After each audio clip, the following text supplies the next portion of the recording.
Hello, everyone. Thank you for coming out to this fireside chat. Today, we are going to be talking about how AR can be used in activism with one of the pioneers in that realm. So in your own separate ways, please join me in giving a warm round of applause or emojis or whatever it is that you want to give to Nancy Baker Cahill for being here. And Nancy, I could we've worked together and I know a lot about your work, but I'd love if you could ground us a little bit in who you are and what your angle on this is before we dive a little bit deeper to looking at how this type of stuff plays out in an era of unrest and pandemic. Thank you so much. That was a very generous introduction. I'm a studio artist primarily. I work in analog drawing, VR, AR. I have my own app. It's called the Fourth Wall app. It's a free public AR art app. And it was really created as a tool of creative inclusion, resistance. It didn't actually start off as a tool of resistance, but it started off really to challenge ideas around public art and access and who has access to art and who can participate in art. And so the activism piece of it really grew out very organically from a background I have in social practice and a desire that I had to invite, a broad group of people into conversation around art, subject matter, and specifically locations, because this is what geolocation affords. It's this incredible gift. I will say that geolocation has its challenges, as you well know. It's kind of a fickle beast. It's a miraculous but fickle beast. But I really love the glitchiness. I love that it isn't necessarily static or stable, that it jumps around, that it is sort of uncontained. Because I think that's part of the beauty of activism in AR, is that it kind of can't be contained.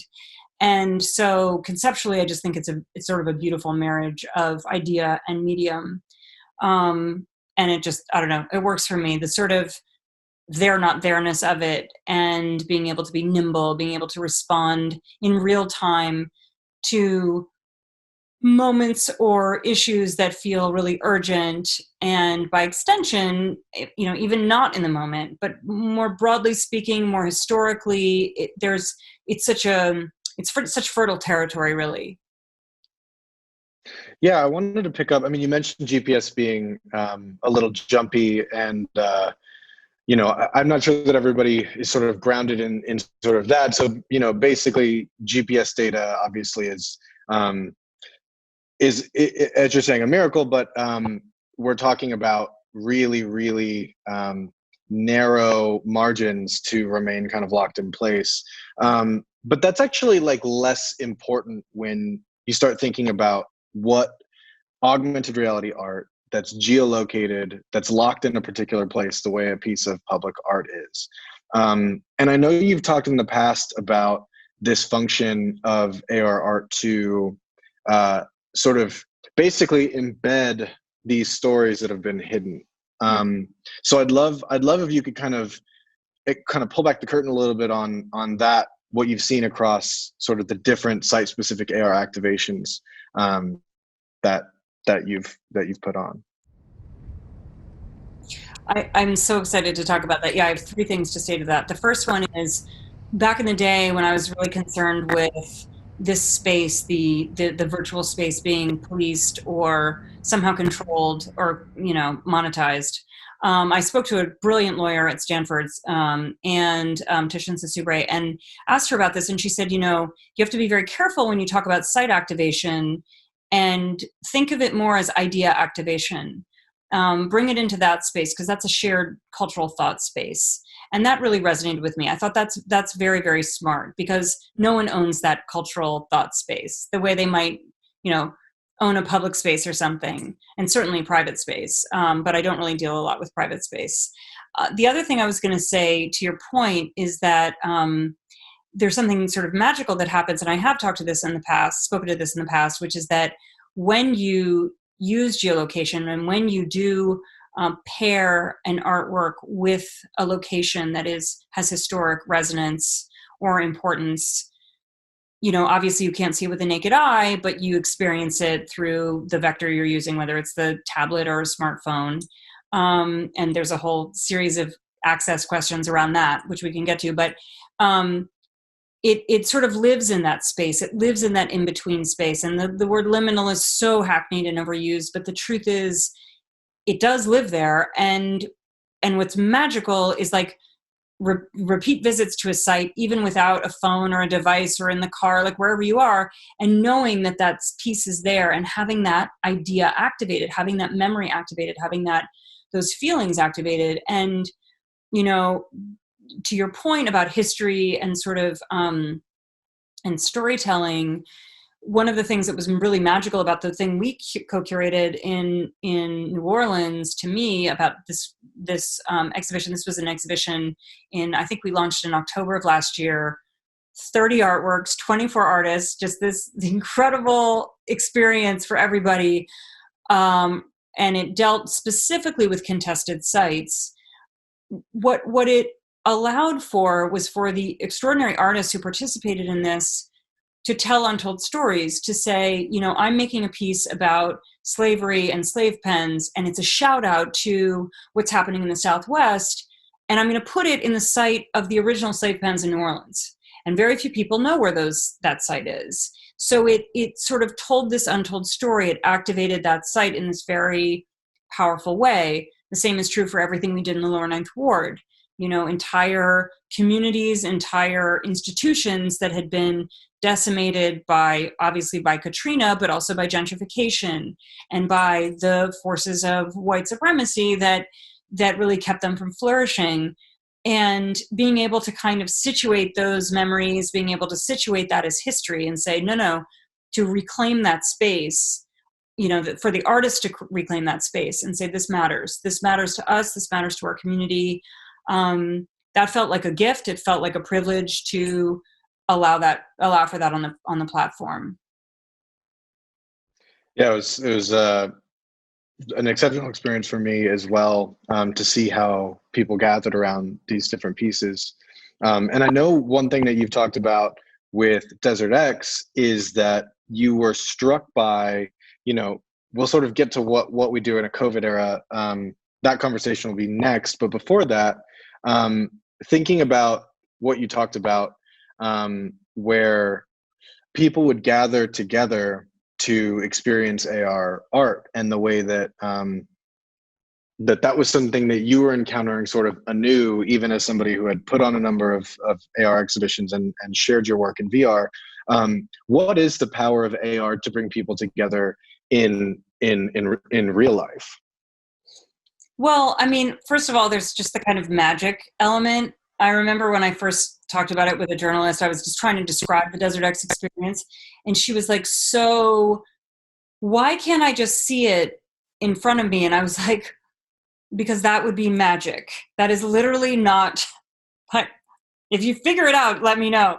But like, it's still very much magic, right? That you can layer these very rich, complex, animated, powerful, content-rich artworks in AR.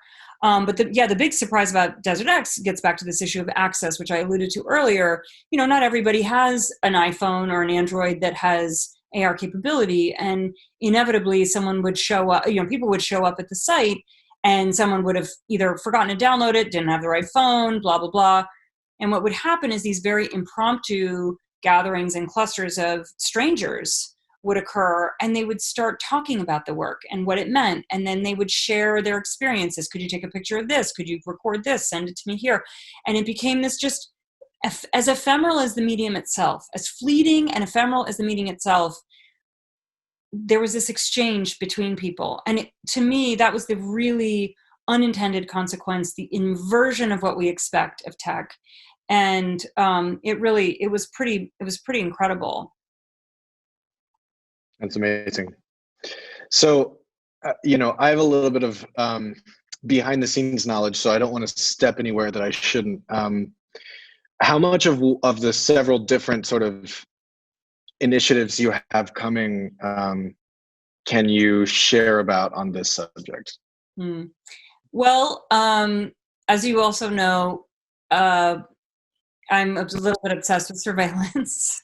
And so I'm maybe a little extra cautious, but I would say, yes, this moment that we're in is exceptional and perilous and inspiring and ripe for activation. So yes, I would say if anyone is interested, they should check if they're interested at all. And this is not my work per se, but I think this weekend we'll have a lot of great content on either at Fourth Wall App or at Nancy Baker Cahill on Instagram and likely Twitter. And the thing I can speak to actually, which is coming up, which is also of an activist nature, is I have a 6 locations, but 8 sites, because one location has multiple sites, project called Liberty Bell. And it's a project that's been 2 years in the making. It's sponsored by Art Production Fund in New York. And it's actually, these are themes and issues I've been thinking about for years. And it was originally inspired by the cracked Liberty Bell in Philadelphia. And the project grew from that and then expanded to many different cities along the Eastern Seaboard, including obviously Boston, New York, Washington, D.C., Philadelphia, Charleston, South Carolina, and Fort Sumter, and Selma, Alabama. And Selma was chosen. They were all chosen deliberately for their place in history, their place in the present, their place in the future as it relates to personal freedoms, liberty, inequality, injustice, and all the related ancillary outgrowths of that. And I'm very excited to say that is launching on July 4th. And I just hope that it, like any other AR activist art, more than anything, prompts a lot of dialogue. There's a huge community programming element to it. We're doing community programming in every site. And that's also something that was important to us in New Orleans, as you well know. And to me, the community engagement piece is in many ways more important than anything else. And little plug here, I think, and this is just a word to the community, I think there's a lot of fascination with and attention to things that are undeniably visually sexy, spectacular, all the glitter, all that stuff, and that's awesome. And all those innovations are exciting and thrilling. But to me personally, as an artist and as an activist, and just as a human in this moment, I am much more interested in ideas than in the sort of slick execution of those ideas. And so to me, it doesn't matter if it's a 2D image or a 360 animated image. What does it make you feel? How does it resonate in your heart, in your soul? Does it make you think? Does it make you speak? Does it silence you? How are you engaging with this absolutely magical ephemeral medium? Yeah, it's making me think of some of the work that coming back to Battlegrounds in New Orleans, some of the work that we placed. Could you give an example from that show that speaks to that last point? Because there's so many, so it's almost even unfair to ask for one, but just being cognizant of time. Is there an example you can share that kind of pays off that idea that even a 2D piece translated into AR can pack a really powerful emotional punch? Yeah, Battlegrounds is the first time. We did Defining Line here, which is an AR public art exhibition along the LA River, and it's amazing. It's really, really powerful and topical, etc. But yeah, it wasn't until New Orleans that I actually had AR made me cry. And I can think of actually, and if not cry, or in addition to crying, I should say, moved to silence. I rarely talk about this piece. I often cite Nick Aziz or Dawn Dido because both of their pieces made me weep. But actually, it's Lily Brooks's piece that was placed over the spillway, the Bonnie Carey spillway, which is which is basically a spillway for the Mississippi, and it's between Baton Rouge and New Orleans actually, and it was built by the Army Corps knowingly over slave graves. And, standing on that earth and imagining what this was as a plantation and seeing her imagery of the plain flooded, so disrespectfully over these sacred grounds, really, was deeply, deeply moving. And I think I remember calling you afterwards and being like, I wasn't prepared for how powerful this was. And the fact that it lives there, that it honors it as a sort of a memorial, and also as both as a memorial and as a kind of reminder. I don't know. I felt that was a very powerful example. But I could talk about Nick's outside the Orleans Parish Prison, and Dawn's outside the Superdome. I mean, there's no shortage of powerful work and powerful imagery, and these were all, exceptional artists that we engaged.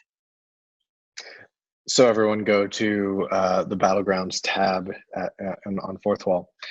We're getting tight on time, so I want to throw one more question to you that I think is salient across every sort of realm of the immersive world right now, but I'm really curious to get your pulse. Where does AR qua activism fit in a COVID landscape? Well, that's a great question. Fortunately, this is something that we really had to take seriously for Liberty Bell, and we are continuing to take it seriously. The beauty of outdoor public art is that you can practice social distancing. I mean, depending on where it is, obviously. If it's in a constrained, tight space, that's obviously a fantasy. But to the extent that these things are geolocated, or not even geolocated, whatever you're using to place them, whether it's, everybody knows all the different ways you could do this. But whatever your methodology, if people can safely social distance, it's the weird, not loophole exactly, but it is the weird opportunity of this moment. And not for nothing, I feel like, one of the things that's available on my app and many others is the ability of people to use to harness these works. It's a separate part of my app, but to place artworks in their own environments, whether it's, Fourth Wall or Doodle Lens or Arrow or whatever it is, and I feel like that kind of opens up a lot of creative and imaginative possibilities. And it's astonishing when you simply invite people into that conversation, what they come up with. I mean, the human imagination is obviously boundless for cruelty, but it's also boundless for wildly inventive, amazing magic. So that's also the opportunity of COVID. And I hope that that's how people use it and will adapt to using it moving forward as well. Amazing. On that note, if you could just leave folks with a few places where they can find you, whether it be on social media or to get involved, to potentially partner or learn more. Well, I'm mostly active on Instagram and Twitter. So at Twitter, I'm at Fourth Wall App, and Instagram is Fourth Wall App, redundant, IBID, and at Nancy Baker Cahill. And you can also, if you're really curious and masochistic, you can look at my website, nancybakercahill.com or fourthwallapp.org, which actually, fourthwallapp.org has all the exhibitions and information and that kind of thing too. Amazing. Well, thank you so much for your time. And we'll pop over for any questions. Thank you.